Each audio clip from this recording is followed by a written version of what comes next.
Thank you বদ্দা। Actually বদ্দা এখানে আমাকে এনেছে যে তার 10 তলা বিল্ডিং এর একটা ডিজাইনটা করে দেওয়ার জন্য আর কি। তো আমি এখানে 3টে স্টেপে এই বিল্ডিংটা ডিজাইন করেছি আর কি। প্রথম 3 তলা আমরা একটা ডিজাইন রাখতেছি, তারপরে 4 তলা একরকম, তারপরে 3 তলা অন্যরকম। এগুলো এত চমৎকার হবে যে এর আগে কেউ দেখে না এরকম ডিজাইন না। এবং আমার রুপটপ যেখানে করেছি, রুপটপের এই পাশে একটা চমৎকার সুইমিং পুল থাকবে, যেখানে আপনি এনি টাইম গোসল করতে পারবেন আর কি। আচ্ছা আচ্ছা ঠিক আছে। এখন একটা আওয়াল লাগবো, মানে একটু বেড়া বুড়া দিয়েন, বুঝছেন না? মানে গোসল করবো তো ওই অবস্থায় আমি বাইরে হইতে চাই না আর কি। হ্যাঁ, মানুষের দেখো অবশ্য 10 তলার উপরে কাটা দেখো, তারপর বেড়া দিয়েন, বেড়া লাগবে। দেবো মানে ওনারা যাতে কেউ না দেখে আর কি। হ্যাঁ, কোনো সমস্যা নাই। ওকে, আপনি যেভাবে বলতেছেন সেভাবে করে হ্যাঁ, 10 তলা থেকে শুরু করবেন, আগে সুইমিং পুল। কি বললেন? 10 তলা থেকে শুরু করবো স্যার? হ্যাঁ, 10 তলা, তারপর 9 তলা, তারপর 8, 7, এভাবে আস্তে আস্তে নিচে নামবেন। পয়লা 10 তলা।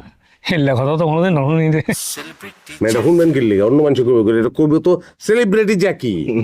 আমি জীবনে যা করছি সবকিছু নতুন, যেটা আগে কেউ করে নাই। এইটাও নতুন, এইটারও ভিডিও বয়, এইটাও ভাইরাল হবে ভাই।